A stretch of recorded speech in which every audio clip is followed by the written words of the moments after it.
Alright, good day ulit guys. So bali mayroon na naman tayong isang aircon dito na ang brand niya is Carrier. Yan guys. So bali ito guys, dinala na lang siya dito. Sinabi na hindi daw lumalamig. Hindi naman talaga ito lalamig guys, kasi nga yung kanyang tubo papunta dito sa high side, sa condenser, sira na. Ayun, butas na. Saka pilipit pa rito.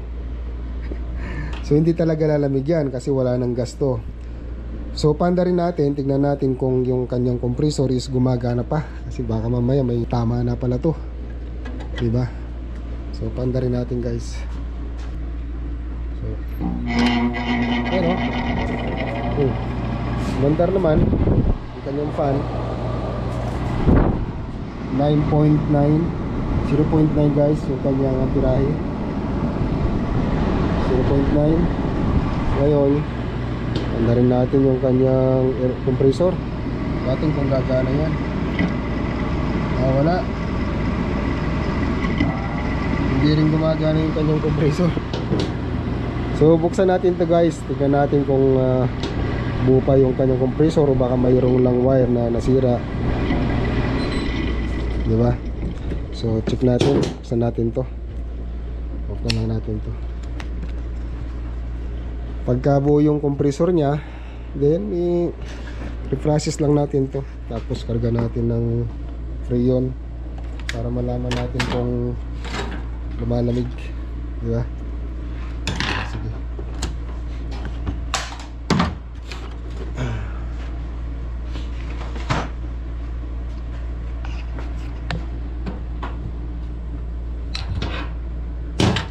Wala tayong ibang gagawin guys kundi repair lang ng mga. Waalaikumsalam. Guys. Oh dear.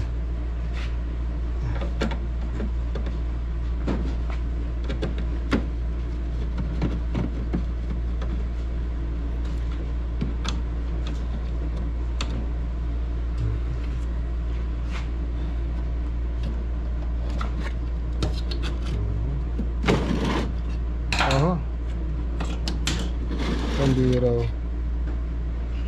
Tingnan nyo naman guys, paanong lalamig to. Tinanggal na yung si thermostat, dinirekta. Ayan guys, yung wire nakatanggal tinanggal dito sa thermostat, pang bira, dinirekta. Buti hindi pumutok. Okay. Sige, mamaya check natin guys kung gagana yan. Ayaw, pirma muna tayo. Sana pera na lang itong pinipirma na to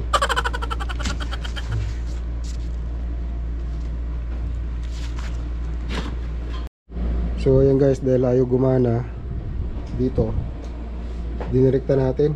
Hindi naman siya direct, kumbaga tinanggal ko muna siya dito. Dito ko muna siya pinagana guys. Separate yung kanyang capacitor. So bali ito yung kwan guys. Ito yung starting, yung white starting, punta rito. Tapos yung red, ito yung running, dito running. Tapos yung common guys, ito common black, dito yan, yung isang linya. Kumuha lang ako ng terminal para hindi na ako mag-con dito, hindi na ako mag spice, terminal lang. So yun, sige, start natin. Puputok naman yan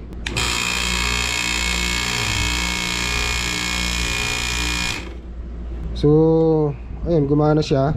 Check natin yung capacitor kung mayroon pa siyang microfarad.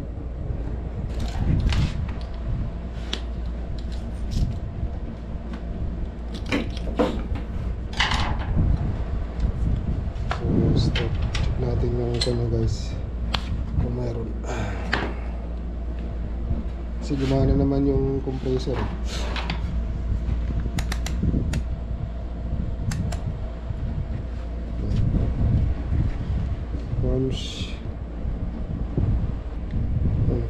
So okay naman, nagana siya guys Selector switch ang problema. So may problema yung kanyang selector switch guys. to. Kasi parang ano to guys eh, parang pinulot sa lupa na lang to. Aircon na to eh. Tapos tingnan nyo naman guys kung ano yung, paano yung ginawa nila dito. Pinalian eh. Pinalian kasi sira yung kanyang compressor rubber. Pinalian.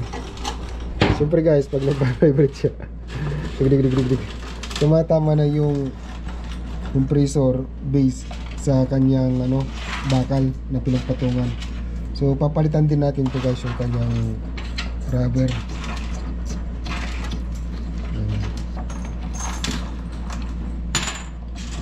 Pudpud na yun. Tapos ito, gagawa tayo ng panibagong tubo.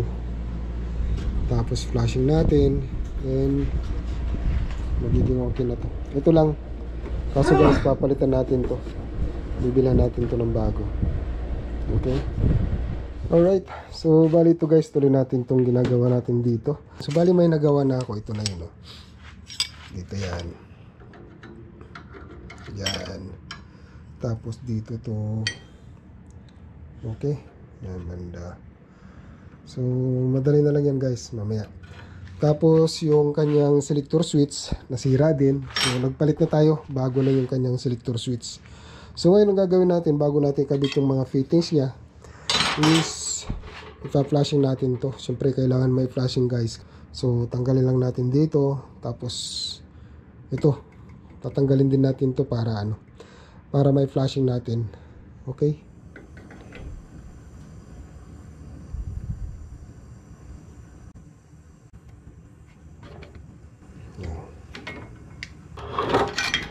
Right. Okay.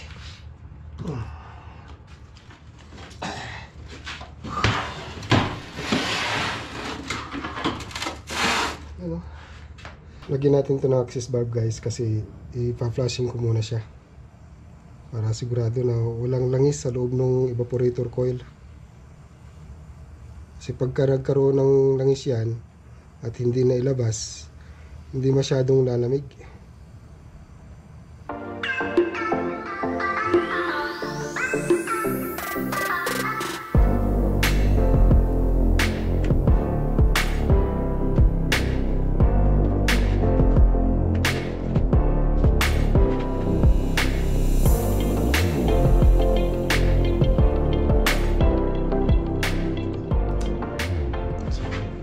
Flashing tayo guys.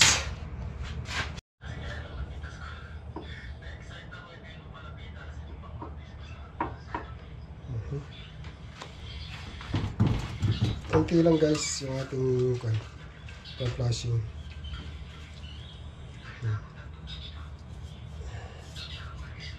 Paano lang natin ng konti. Palalabasin natin dito. Konti lang guys. Mabuga lang ng konti.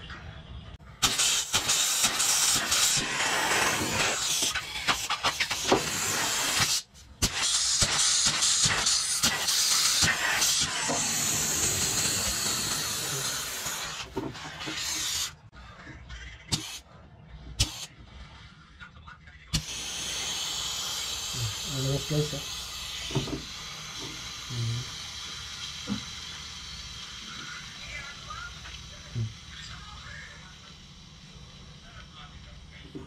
may konting langis.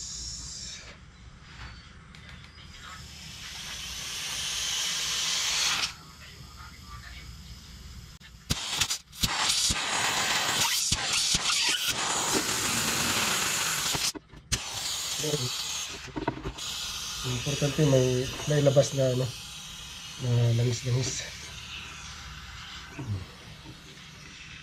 So okay na, malinis na.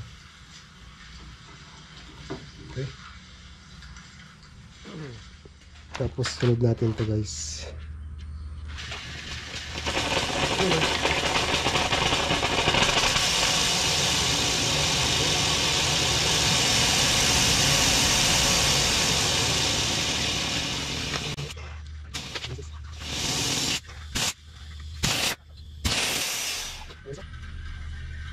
So isa pa.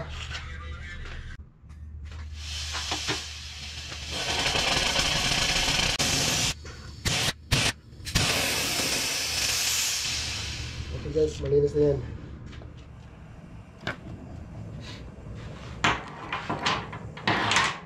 So, bali dito, maglalagay ako ng access bulb. So, capillary yung ating ilalagay para hindi siya masyadong persado.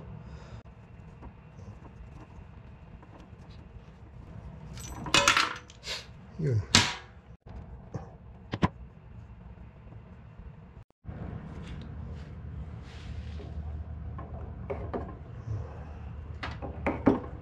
Yun na lang yan guys.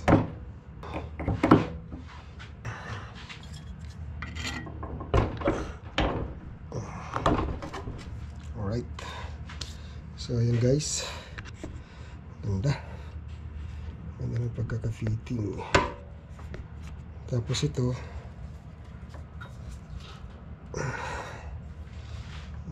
sara na rin natin yan para ano, hindi tayo mahirapan mag-lock mamaya. Lagyan na natin yung ating nut.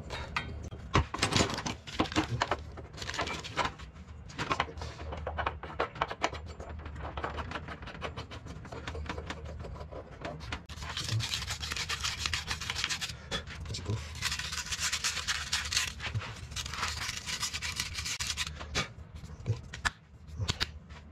Yan. Ganyan.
Siyempre guys, huwag natin kalimutan yung ating strainer. Ayun nasa loob ito. Dito yan. Yun. Okay. Tapos dito siya.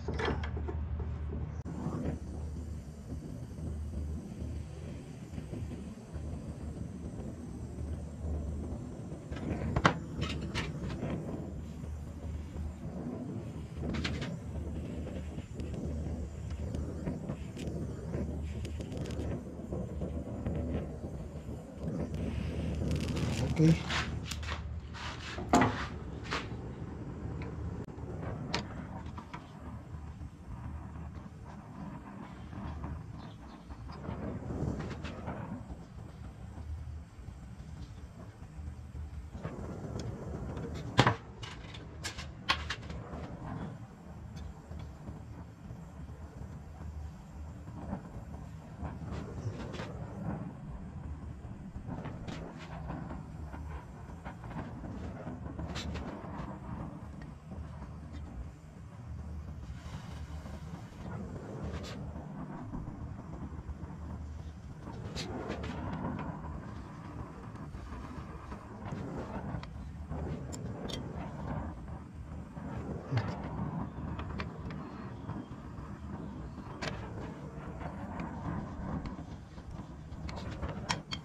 Alright. So ayan guys, bali magliligtis na tayo. Pagka wala ng leak yan, di magbabacuum na tayo.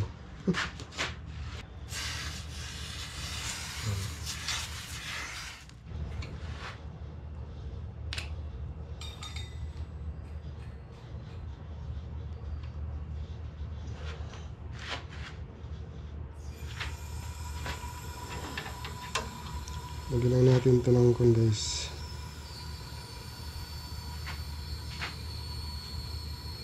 Lagyan lang natin ito ng 200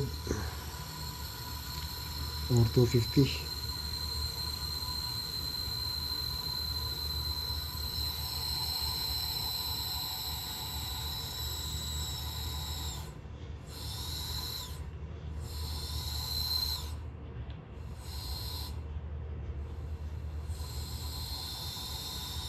300.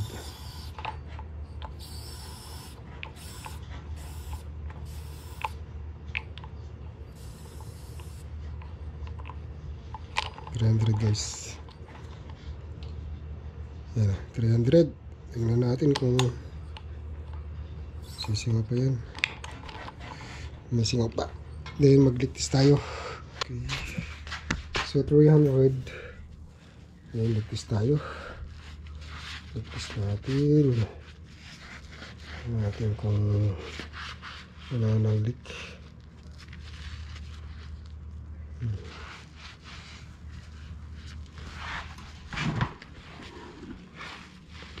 So, kung successful yung ating pagkakahilang guys,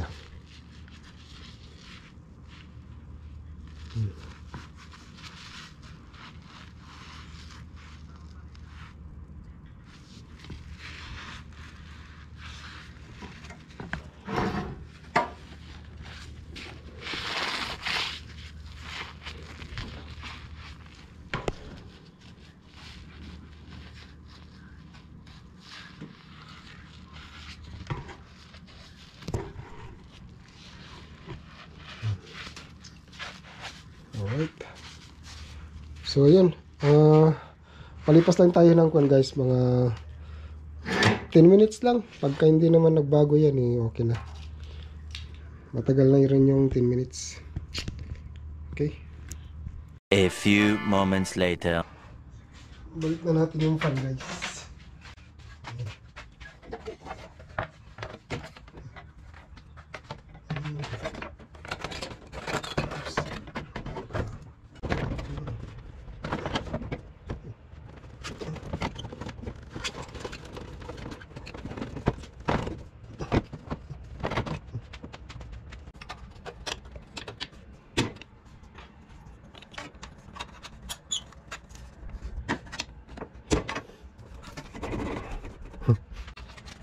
Tingnan mo siya.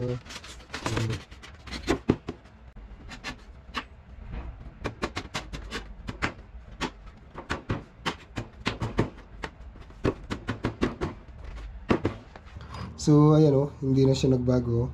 Bali nasa 300 PSI pa rin siya. Ngayon pwede na tayo mag-vacuum. Para habang nagba-vacuum tayo, ibalik natin yung mga wiring tapos yung takip nito.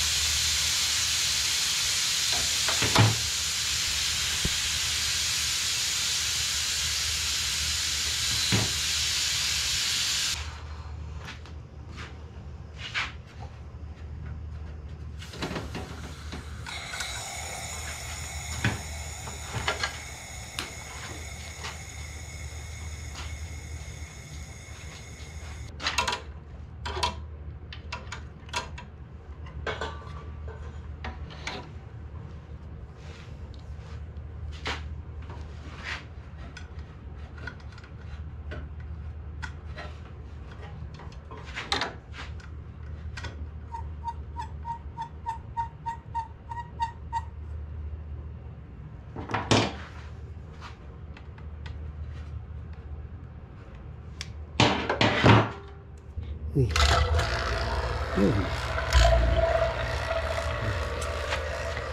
Sarap.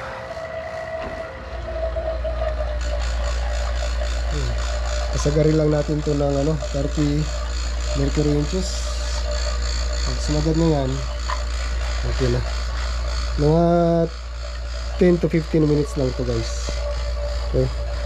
Tapos ibalik na rin natin yung mga cover. Tapos wiring.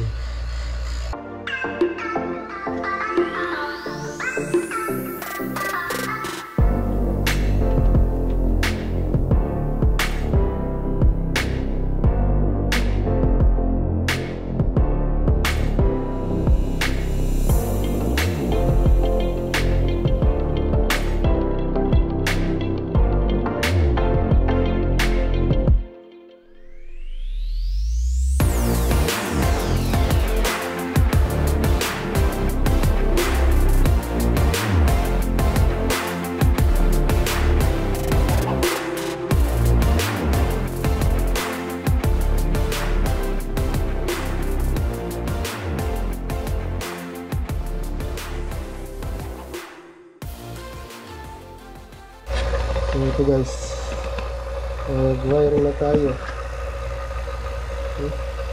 So bali ito yung wire ng ano, ng ito yung wire ng fan, condenser fan motor. So bali yung black na ay ano, black high, yung black high.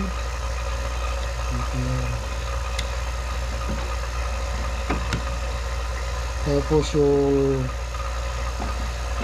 blue, medium. Tapos yung red, low.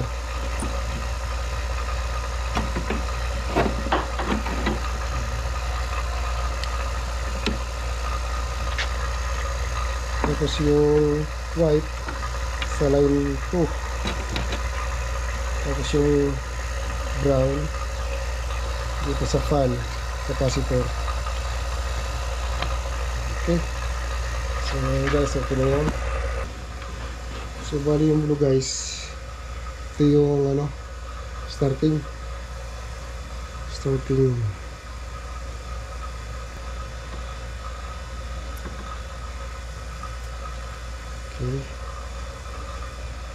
tapos yung red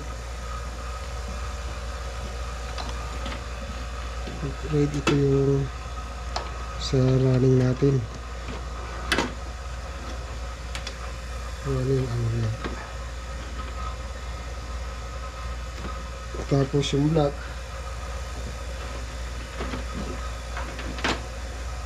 common.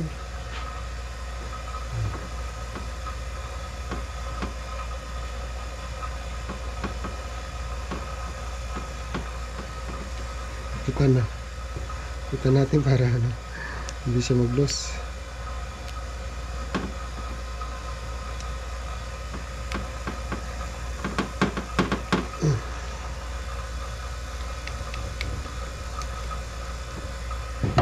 Okay, so ayan guys, bali naka ano na tayo, naka 40 minutes na tayo na nagbabacuum. At sagad na rin, kung napapansin nyo, 30 mercury inches na siya. Ngayon sara natin, tapos patay na natin dito.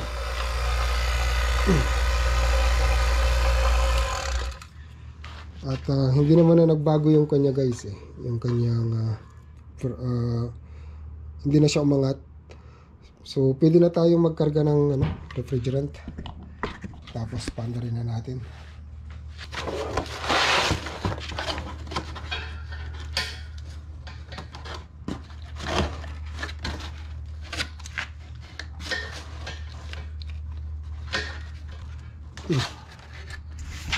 Buksan na natin.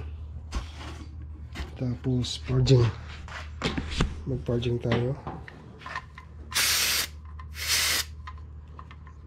Tapos buksan na natin ito. Yun. Yes. Kakaalaman nyo.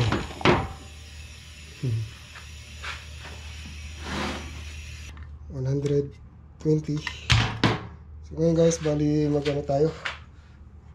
Pandarin na natin yan. Lagyan natin ng kon guys, clam meter. Okay. So yun, start. Puputok naman yan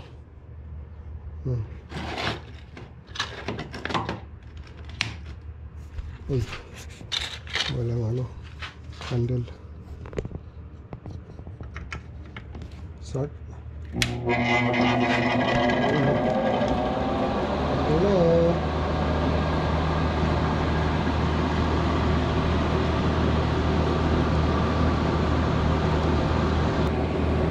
Start. You know.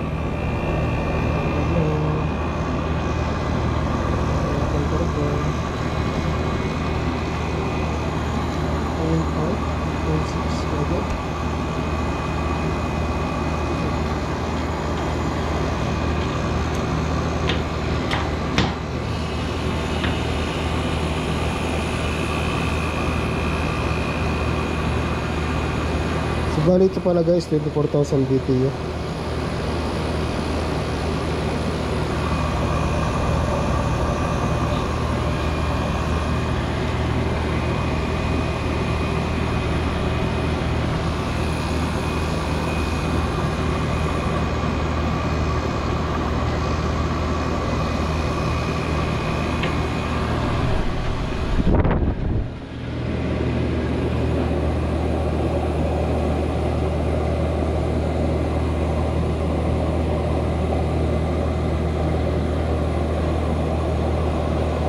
Pagka ito lumalamig, ibig sabihin okay yan. Gear na nga yan.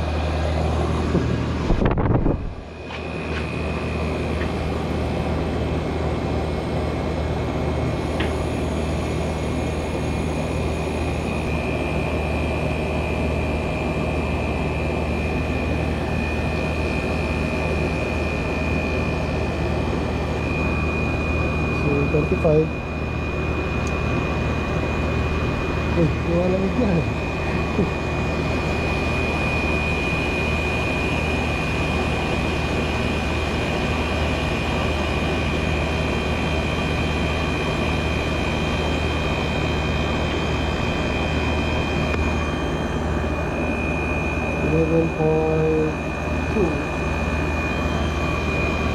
Ano lang. Ito guys, pagka ito nawala to, ibig sabihin okay na. Ayan na.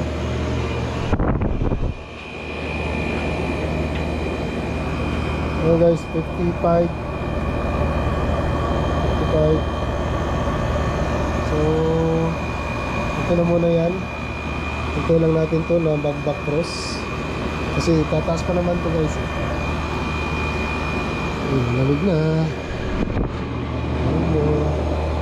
At kukunin ko yung ating yung thermometer gun. Ito na guys, check natin kung gaano siya kalamig. Gaano kalamig.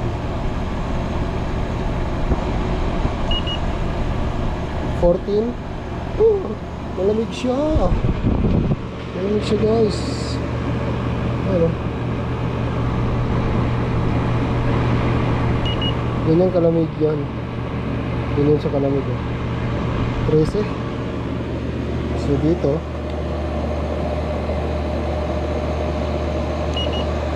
28. Ito 28.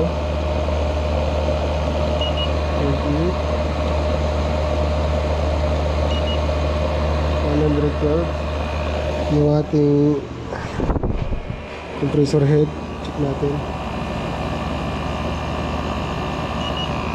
234 30. So okay na guys, malamig na. Ayan, malamig na. Yeah. Ayos, pwede na guys, pwede na natin tong i-off. Okay, then yun, i-switching natin to para hindi sumingaw. Okay, so yun guys, kita-kita tayo ulit bukas. Paalam muna, bye.